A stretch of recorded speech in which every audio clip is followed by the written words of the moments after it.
চলো আমরা এখন এক্সপোনেনশিয়াল গ্রোথ বা সূচকে বৃদ্ধির সমস্যার একটি সমাধান করব। এখন তুমি যদি এটা নিয়ে একটু চিন্তা করো তাহলে তুমি দেখবে যে আমরা ব্যাকটেরিয়া নিয়ে এখানে যা করব তা আমরা চক্রবৃদ্ধি হারে সুদের বেলায় যা করেছি সেটার মধ্যে কোনো পার্থক্য করতে পারবে না, যেখানে আমরা সুদ এবং একটি সংখ্যা ই সম্পর্কে শিখেছিলাম। কারণ তুমি যদি এখানে চিন্তা করো, আচ্ছা আমি পরে এদের চিত্র এঁকে দেখিয়ে দিব।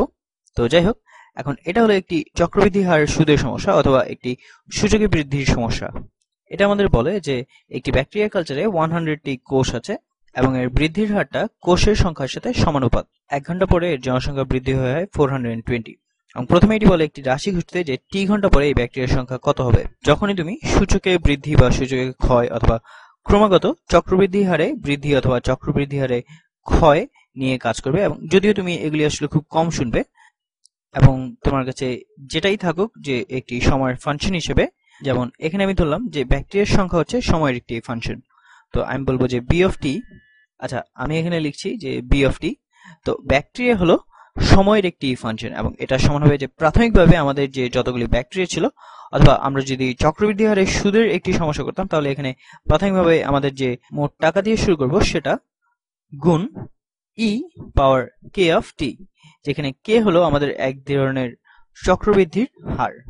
এবং সাধারণত আমাদের যদি এরকম আই নট থাকে তাহলে এটা হলো প্রাথমিক পরিমাণটা বোঝায়, তাই না? কারণ টি সমান যখন 0 তখন এই পুরো জিনিসটি 1 হয়ে যায়, তাহলে বি অফ টি সমান হবে শুধু আই নট। তাহলে তুমি যদি জানো যে তুমি কি দিয়ে শুরু করছো এবং তারপর তোমার আরেকটি বিন্দু আছে, তো এটা দিয়ে তুমি কে সমাধান করতে পারো এবং তারপর তুমি এই রাশিটি পাবে যেটা তোমার কাছে তারা চায়। এখন তোমার কাছে আমার তাহলে প্রথম প্রশ্ন হলো যে এই আই নটটা কি, অর্থাৎ আমাদের কতটুকু ব্যাকটেরিয়া নিয়ে আমরা শুরু করেছিলাম। তারা আমাদের এটা এখানেই বলে দিয়েছে যে ব্যাকটেরিয়া কালচারে প্রাথমিকভাবে 100টি কোষ ছিল। তাহলে আমরা জানি যে বি অফ 0 অর্থাৎ সময় যখন 0 হচ্ছে তখন আমাদের এই কোষের সংখ্যা হচ্ছে 100। এবং আমরা যদি এখানে প্রতিস্থাপন করি যে টি সমান 0, তাহলে এটা হবে 1, এবং তাহলে আমরা জানতে পারি যে এই আই নট সমান হচ্ছে 0। আচ্ছা এটা আমি ঠিক মতো করছি। বি অফ 0 সমান হচ্ছে আই নট গুণ ই পাওয়ার কত হবে, কে গুণ 0, এটা হবে 0, তো এটা হবে ই পাওয়ার 0 এবং এটা সমান হবে আই নট। তাহলে এখানে আমাদের বলছে যে টাইম যখন 0 ছিল তখন ব্যাকটেরিয়ার সংখ্যা ছিল 100, এবং তারপর এখানে আমাদের বলছে যে টাইম যখন 0 তখন আমাদের ব্যাকটেরিয়ার সংখ্যা হচ্ছে আই নট। তাহলে আই নট সমান অবশ্যই 100 হবে। তাহলে আমরা কিছু দূর এগিয়েছি। আমরা জানি যে ব্যাকটেরিয়া হলো সময়ের একটি ফাংশন এবং এটা সমান সমান হলো আই নট, অর্থাৎ 100 গুণ ই পাওয়ার কে গুণ টি। এখন আমরা যদি কে জানতাম তাহলে আমাদের এই এ পর্বটা শেষ হয়ে যেত, আমরা বের করতে পারতাম যে এই টি সময় পরে ব্যাকটেরিয়ার সংখ্যা কত হবে। তো আমরা কে কিভাবে বের করব, তারা আমাদেরকে আরেকটি বিন্দুর তথ্য দিয়েছে যে 1 ঘন্টা পরে এর জনসংখ্যা বৃদ্ধি হয় এবং হয়ে হয় 420। তো এবং এটা আমাকে বলছে যে, আচ্ছা আমার ফোনটা বাজছে। ও হ্যাঁ, এটা দেখে তো মনে হচ্ছে খুব দূর থেকে কলটা এসছে। যাই হোক আমি এটা ধরবো না, আমি ফোনটা একটু বন্ধ করে দেই। হ্যাঁ, তো যাই হোক আমি যা বলছিলাম, হ্যাঁ, তো এটা আমাদের বলছে যে 1 ঘন্টা পরে এর জনসংখ্যা বৃদ্ধি হয়ে হয় 420। তাহলে এটা আমাদের বলছে যে বি অফ 1, তাই না? যেহেতু 1 ঘন্টা পরে এর জনসংখ্যা বৃদ্ধি হয়ে হয় 420, অর্থাৎ বি অফ 1 হচ্ছে 420, এবং এটা সমান সমান, আমি এটা এখানে আবার লিখি, 100 গুণ ই পাওয়ার কে গুণ টি। এবং এখানে আমার টি কি, টি হচ্ছে 1, তাহলে 420 সমান হচ্ছে 100 ই পাওয়ার কে। এবং এখন আমরা কে এর মান বের করব। তো আমরা উভয় দিকে 100 দিয়ে ভাগ করি, তাহলে তুমি এইদিকে পাবে 4.2। 4.2, আচ্ছা আমি ই পাওয়ার কে টা এইদিকে লিখি, তাহলে ই পাওয়ার কে সমান সমান 4.2।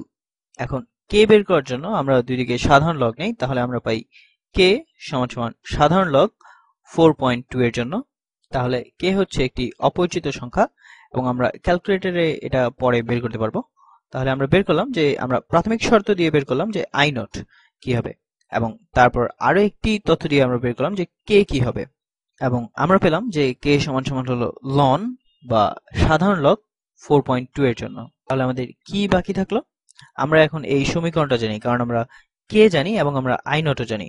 তো আমাদের সমীকরণটি হবে এই এ অংশের জন্য এই সমীকরণ b অফ t এটা হবে যে ব্যাকটেরিয়ার সময়ের একটি ফাংশন হিসেবে এটা সমান সমান প্রাথমিক ব্যাকটেরিয়ার যে সংখ্যা ছিল 100 গুণ e পাওয়ার k গুণ t। তো k হলো সাধারণ লগ 4.2 এর জন্য, এটা হলো 4.2 এবং এই সব গুণ t। তো এটা হলো আমাদের ফাংশনটি। আমি জানি এটা তুমি পড়তে পারছো না, কিন্তু এটা আমরা আবার ব্যবহার করব এবং তখন হয়তো তুমি এটা কিছু বুঝতে পারবে। তো এরপর তারা বলছে যে এই বি অংশে যে 3 ঘন্টা পর ব্যাকটেরিয়ার সংখ্যা কত হবে। এটা আসলে খুব সহজ, কারণ আমাদের যে ফাংশনটি আছে এটা আমাদের বলে যে টি সময় পরে আমাদের ব্যাকটেরিয়ার সংখ্যা কত হবে। তা আমরা বের করি যে 3 ঘন্টা পরে এর ব্যাকটেরিয়ার সংখ্যা কত হবে। তাহলে বি অফ 3 সমান সমান 100 গুণ ই পাওয়ার সাধারণ লগ 4.2 এটা গুণ 3, এবং এটা তুমি বের করতে পারো যে এটা কত হবে যদি তোমার কাছে একটি ক্যালকুলেটর থাকে। আচ্ছা, চলো দেখি, এটা চেষ্টা করে দেখি যে এটা আমরা বিশ্লেষণ করে ক্যালকুলেটর ছাড়া এটা বের করতে পারি কিনা। তো এটা সমান হবে 100 গুণ ই পাওয়ার সাধারণ লগ 4.2, এবং তোমার যদি এই পাওয়ার বা সূচকে দুটি জিনিস থাকে তো তুমি প্রথমটাকে এভাবে লিখতে পারো এবং তারপর দ্বিতীয় সংখ্যাটিকে এই পুরোটার পাওয়ার হিসেবে লিখতে পারো। তো যদি আমরা এটাকে সরল করি তাহলে আমরা বলবো যে এটা আসলে একই জিনিস, যেটা শুধু এটা গুণ এইটা। এখন ই পাওয়ার সাধারণ লগ 4.2 এটা কি হয়, এটা হলো 4.2, তাই না? কারণ এই সাধারণ লগ 4.2 এটা আমাদের বলে যে ই এর পাওয়ার কত হলে আমরা 4.2 পাবো, এবং আমরা যখন ই এর পাওয়ার সেই সংখ্যাটি লিখছি তাহলে আমরা এখানে 4.2 পাবো। তো এটা সমান হবে 100 গুণ 4.2, এবং দেখো আমার ক্যালকুলেটর ব্যবহার করতে হলো না, 4.2 পাওয়ার 3। এখন আমি জানি না এটা কি হবে, এটা সম্ভবত 70 কিছু একটা হবে। তো এটা আমরা পরে করতে পারি, কিন্তু বি অংশটি এই পর্যন্তই। তো এটা হলো তোমার ক্যালকুলেটর ব্যবহার করতে হবে। এখন তারা কি জিজ্ঞেস করছে যে 3 ঘন্টা পরে এর বৃদ্ধির হার কত হবে। আচ্ছা, এটা আমি একটি বিশেষ রঙে এখানে দেখাই। হ্যাঁ, তাহলে তারা আমাদের কি জিজ্ঞেস করছে, তারা আমাদের জিজ্ঞেস করছে যে এই ফাংশনের ঢাল কত হবে 3 ঘন্টা পরে, অথবা তুমি এটাকে এভাবে দেখতে পারো যে এর ডেরিভেটিভ কত হবে যখন সময় হবে 3 ঘন্টা। এখন চলো এটা করি। আমার এখানে অন্য যা আছে আমি এই সব মুছে ফেলতে পারি।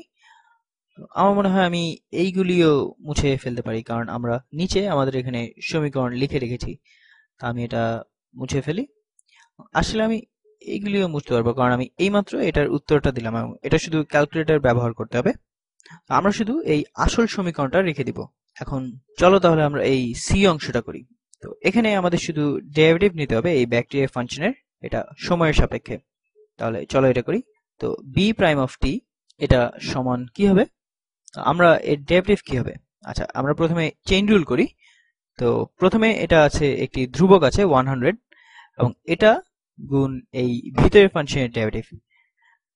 তো এটা হলো শুধু একটি ধ্রুবক গুণ টি, তো এখানে ডেরিভেটিভ হবে শুধু এই ধ্রুবকটি, তাহলে গুণ সাধারণ লগ 4.2 গুণ এই পুরোটার ডেরিভেটিভ। তো ই পাওয়ার এক্স এর ডেরিভেটিভ কি, সেটাও হয় ই পাওয়ার এক্স, অর্থাৎ এই পুরোটার ডেরিভেটিভ হবে এটাই। তাহলে এখানে হবে গুণ ই পাওয়ার সাধারণ লগ 4.2 গুণ টি। এটা হলো ডেরিভেটিভ যে কোনো সময় টি তে, এবং তারপর তারা জানতে চায় যে এই 3 ঘন্টা পরে এটা বৃদ্ধির হার কত হবে। তাহলে বি প্রাইম অফ 3 এটা সমান সমান 100 গুণ সাধারণ লগ 4.2 গুণ ই পাওয়ার, আচ্ছা এটা আমরা কিছুক্ষণ আগেই করলাম এই বি অংশে, যে ই পাওয়ার সাধারণ লগ 4.2 গুণ 3 এটা সমান হচ্ছে, তো এখানে আমি কারণ এই ই পাওয়ার সাধারণ লগ 4.2 এটা হচ্ছে সমান শুধু 4.2 এবং তারপর পাওয়ার 3। এটা আসলে শুধু একটি লগারিদমের অঙ্ক যেটা আমরা এখানে করলাম, এবং আমরা এখানে টি এর বদলে 3 প্রতিস্থাপন করেছি। তো আমি আশা করি এটা তুমি বুঝবে, এবং তুমি যদি না বুঝে থাকো তাহলে তুমি তোমার ক্যালকুলেটর ব্যবহার করতে পারো। কিন্তু এটা আসলে খুব দরকারি একটি ধারণা এটা জানার জন্য যে ই পাওয়ার সাধারণ লগ এক্স সমান হলো শুধু এক্স, কারণ সাধারণ লগ এক্স মানে বোঝায় যে এমন একটি সংখ্যা যেটাকে আমরা ই এর পাওয়ার হিসেবে লিখলে আমরা এক্স পাবো, এবং যখন আমরা এটাকেই ই এর পাওয়ার হিসেবে লিখি তখন আমরা অবশ্যই এক্স পাবো। এবং আমি এখানে ঠিক একই জিনিস বলছি যে এটা। আচ্ছা আমি এখানে লিখি যে ই পাওয়ার সাধারণ লগ 4.2 এবং এই পুরোটা পাওয়ার টি, কারণ তুমি এটা সরল করলে তাহলে এই দুটি সূচককে তুমি গুণ করবে এবং তুমি এটাই পাবে। তাহলে এটা সমান হবে 4.2 পাওয়ার টি। আচ্ছা আসলে আমার এই আসল সমীকরণটি এভাবে লেখা উচিত ছিল, তাহলে আমি এটাকে আবার লিখতে পারি যে আমাদের ব্যাকটেরিয়ার ফাংশনের সমীকরণটি যেটা ছিল 100 গুণ, আচ্ছা আমরা এখানে একই যুক্তি ব্যবহার করে এখানে এটা লিখতে পারি যে গুণ 4.2 পাওয়ার টি। এটা আসলে এই সমস্যার জন্য সহজ একটি সমাধান এবং এটা এ অংশের জন্য ভালো একটি উত্তর, এবং বি অংশের জন্য এটা আরো আমরা সহজে এটা সমাধান করতে পারি। এবং তারপর এই সি অংশ, এখন সি অংশের জন্য এই এভাবে রাখলে আসলে আমাদের মনে হয় সহজ হয়, যে কারণ এই ই এর ডেরিভেটিভ নেওয়া অনেক সহজ যে অন্য কিছু ডেরিভেটিভ নিয়ে আসছে, এবং হয়তো আমরা এটা এভাবে করলে আমরা হয়তো আবার পিছনে এভাবে ফিরে আসতাম। তাহলে এটার জন্য এটাই ভালো যে আমরা এভাবে রেখেছি, এবং আমরা এখন এই ডেরিভেটিভকে আবার আমরা এভাবে লিখতে পারতাম যে বি প্রাইম অফ টি সমান সমান হলো 100 গুণ লন 4.2 এবং এই পুরোটা গুণ 4.2 পাওয়ার টি। তো আমি শুধু এটা নিয়েছি, দুঃখিত, আমি এটা নিয়েছি এবং এইটার সাথে পরিবর্তন করেছি। তো যাই হোক, আমি আসলে যা চিন্তা করেছিলাম এটা তার থেকে একটু বেশি পেঁচানো হয়ে গেছে। এবং তারপর আমাদের প্রশ্ন হলো যে জনসংখ্যা 10,000 এ কখন পৌঁছাবে। তো আমরা দেখি যে আমরা পর্ব সি কে এখন মুছে ফেলি। তো কখন জনসংখ্যা 10,000 এ পৌঁছাবে, এটা আমি ভালো মতো মুছে ফেলি। আমাদের জনসংখ্যা তাহলে কখন 10,000 এ পৌঁছাবে। আচ্ছা এখন আমি ইতিমধ্যে যা করেছি সেটা এখানে পরিষ্কারভাবে লিখি। তাহলে আমরা এই অংশে করেছিলাম যে বি অফ টি সমান হলো 100 গুণ ই পাওয়ার সাধারণ লগ 4.2 টি, এবং আমি বললাম যে এটাকে এভাবে লেখা যায় যে 100 গুণ 4.2 পাওয়ার টি। এখন তারা বলছে যে জনসংখ্যা কখন 10,000 এ পৌঁছাবে। তো আমাদের আসলে দরকার যে কখন এই বি অফ টি সমান সমান 10,000 হবে। তাহলে আমরা বলতে পারি যে 10,000 সমান সমান 100। আচ্ছা আমি আসলে এটা ব্যবহার করব কারণ আমি উভয় দিকে সাধারণ লগ নিব, তো এটি শুধু এই জিনিসগুলোকে সহজ করছে। 100 গুণ ই পাওয়ার সাধারণ লগ, এটা ln 4.2 টি। এখন তুমি উভয় দিকে এটা 100 দিয়ে ভাগ করতে পারো এবং তাহলে তুমি পাবে 100 এটা সমান সমান ই পাওয়ার সাধারণ লগ 4.2 টি। এবং এখন আমরা এই সমীকরণের উভয় দিকে সাধারণ লগ নিব, ঠিক আছে। তো তারপর আমরা কি পাবো, আচ্ছা আমি এটা অন্য একটি রঙে করি। তো আমরা যদি উভয় দিকে এই সাধারণ লগ নেই তাহলে এখানে পাবো যে সাধারণ লগ 100 সমান সমান, এবং তুমি যদি ই টু দি পাওয়ার কোনো কিছুর জন্য তুমি যদি সাধারণ লগ নাও তাহলে তোমার সেই শুধু কোনো কিছুটা থাকে। এবং আসলে লগারিদমের যে জিনিসগুলি আমরা এখানে করেছি সেটা হয়তো তোমার কাছে বিভ্রান্তিকর মনে হতে পারে, তো সেটা তুমি আবার একটু দেখতে পারো। তো আমাদের এখানে হবে শুধু সাধারণ লগ 4.2 টি। এখন তুমি যদি টি এর জন্য এটা সমাধান করতে চাও তাহলে তুমি উভয় দিকে এই লন 4.2 এটা দিয়ে ভাগ করতে পারো, তাহলে তুমি পাবে যে টি সমান সমান লন 100 ভাগ লন 4.2 এবং উত্তরটা ঘন্টায় হবে। তাহলে এটা কত ঘন্টা হবে? আচ্ছা তুমি যদি একটি ক্যালকুলেটর থাকে তাহলে তুমি এই সংখ্যাটা পাবে, তো এবং যেটা হবে যে ঘন্টা। তো আশা করি যে এটা তোমার কাছে খুব বেশি কঠিন মনে হয়নি। আচ্ছা এখানে শুধু আরেকটি কথা, যে এটা আর এটা আসলে একই জিনিস তাই না, তো আমরা এটাও ব্যবহার করতে পারি যে 100 গুণ 4.2 পাওয়ার টি এটা সমান হলো 10,000, এবং তাহলে উভয় দিকে আমরা 100 দিয়ে ভাগ করলে আমি পাবো যে 4.2 পাওয়ার টি সমান সমান 100।